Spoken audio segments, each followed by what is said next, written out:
How could a simple mistake lead to one of the deadliest train accidents in recent history?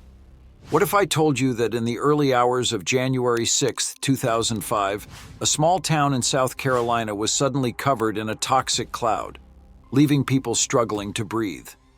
9 people lost their lives, and thousands had to leave their homes. But what really happened that night?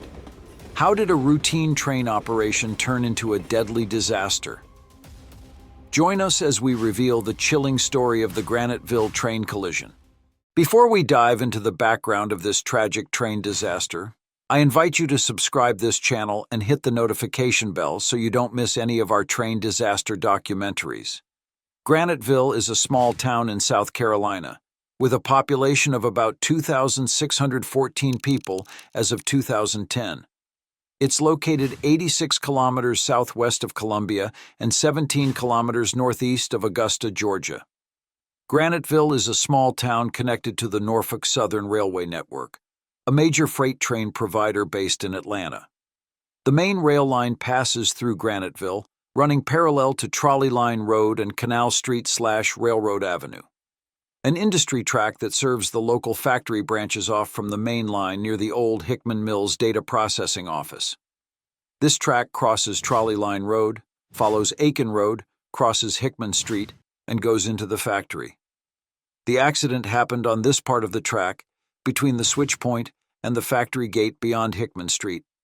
P-22 was a local freight train operated by Norfolk Southern, responsible for delivering and picking up cars from industries along the main line near Graniteville. It departed from a freight yard in Aiken, South Carolina, located about 5 miles east of Graniteville. The train was powered by NSGP 59 locomotive number 4622, a 4-axle diesel engine introduced in 1985, mainly used for shunting and small freight trains. When P-22 reached the industry track at Graniteville, it had 12 freight cars. The train delivered 2 cars to the factory, then moved the remaining 10 cars back toward the main line. By the end of the day before the accident, the train only had 2 cars left. It was parked overnight between the switch and the factory gate, with the locomotive facing the main line. The train was now 52 meters long, and the locomotive was parked 104 meters from the switch. NS 192 was a freight train traveling from Macon, Georgia to Columbia, South Carolina. It consisted of 2 locomotives and 42 freight cars, with a total length of 338 meters and weighing 3,520 metric tons. The train carried a mix of 25 loaded and 17 empty freight cars, with 14 of them containing hazardous materials or their residues. These hazardous materials included chlorine in cars 6, 7, and 9, sodium hydroxide in cars 8 and 31, creosols in car 31, 18, aniline in cars 34 and 35, rosin residue in cars 16 and 17, and methanol residue in cars 24 to 27.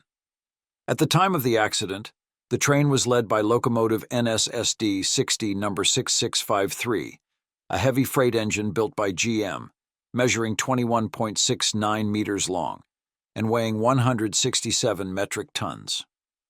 On January 5, 2005, at 6:55 p.m., the P-22 train was parked on the industry track in Graniteville, shortened to 2 cars to fit between the main line switch and the factory gate.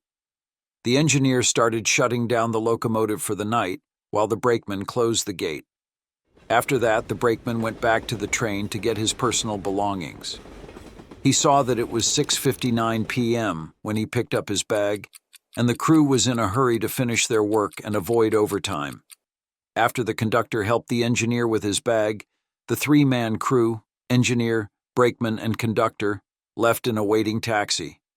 However, none of them made sure the track switch was set back to the main line after they had adjusted it for P-22 to enter the industry track.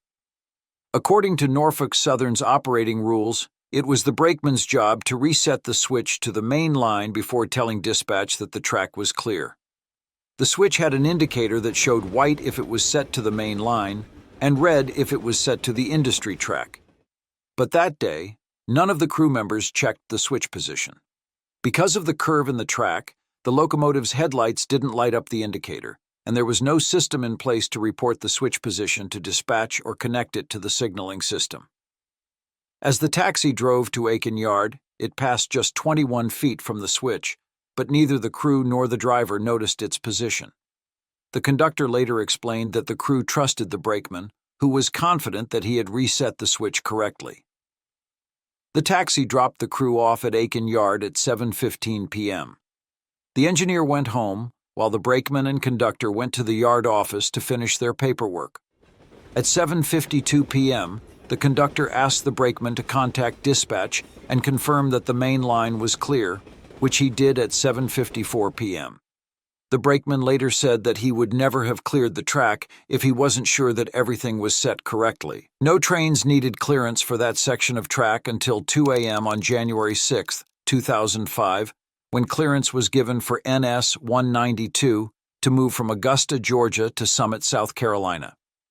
At 2:37 a.m., NS 192 approached the switch to the industry track in Graniteville, traveling at 77 kilometers per hour. Around this time, the conductor heard the emergency brakes engage and recalled the engineer saying, "The target is wrong."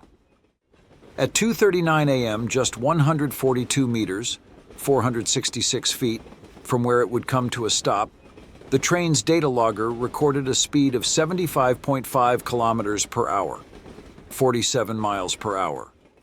In the next moment, NS 192 entered the industry track, throwing the conductor to the side.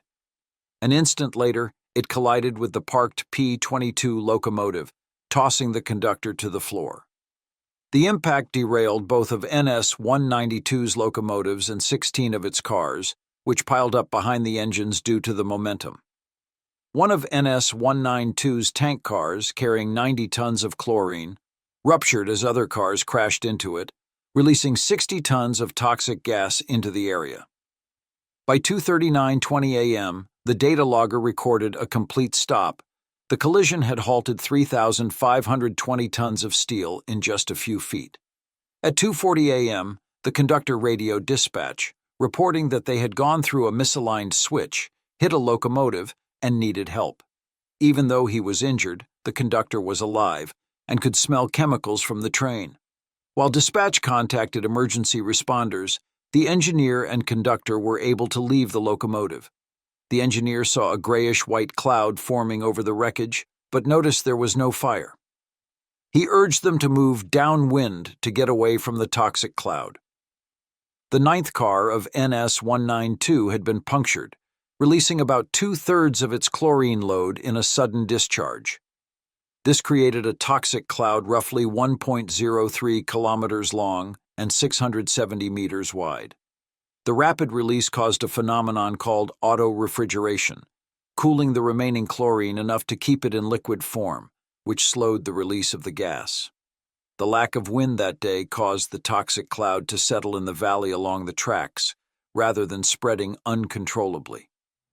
In the minutes after the crash, emergency services received more than a dozen calls. Some callers reported seeing a yellow haze close to the ground that smelled like bleach, while others thought there might be a fire. By 2:42 a.m., the first responders arrived at the scene. The fire chief advised other units to stay back until they understood what was happening. 4 minutes later, the chief called for hazardous material teams but had to leave the site within 2 minutes because he couldn't breathe. At 2:47 a.m., an emergency alert told local residents to close their windows and stay indoors. Responders didn't learn about the hazardous materials in the train cars until 3:06 a.m., 10 minutes after the first victims were already taken to the hospital. While no one died in the crash itself, 9 people lost their lives within days from chlorine gas inhalation, and over 250 people were treated but survived. The victims included the NS 192 engineer, 6 Avondale Mills employees, a truck driver sleeping nearby, a local resident, and a 10th victim, Mr. Matthews, who died in April 2005 from complications related to chlorine poisoning. Norfolk Southern reported $6.9 million in damage, not including payments to evacuees, property damage, or medical costs. Local fire departments had to replace 2 fire trucks, a service truck, and an ambulance due to gas exposure, adding another $630,000 to the total costs. The blame for the accident quickly fell on P-22's brakeman, who believed he had reset the switch but didn't double-check before leaving the site. However, since his co-workers also failed to follow the required safety procedures to ensure the switch was properly set, he was not criminally charged. Norfolk Southern also faced legal issues from the EPA, paying millions for violating the Clean Water Act. They were fined $32,500 for not immediately reporting the hazardous material spill and had to replace over 3,000 fish in nearby Langley Pond. Additionally, they spent more than $100,000 on planting vegetation along Horse Creek to reduce erosion and improve water quality. As we reflect on the tragic events of the Graniteville train collision, it's clear that this disaster left a lasting impact on the community, the industry, and the people involved. But beyond the facts and figures, there are deeper questions that linger. Could this accident have been prevented?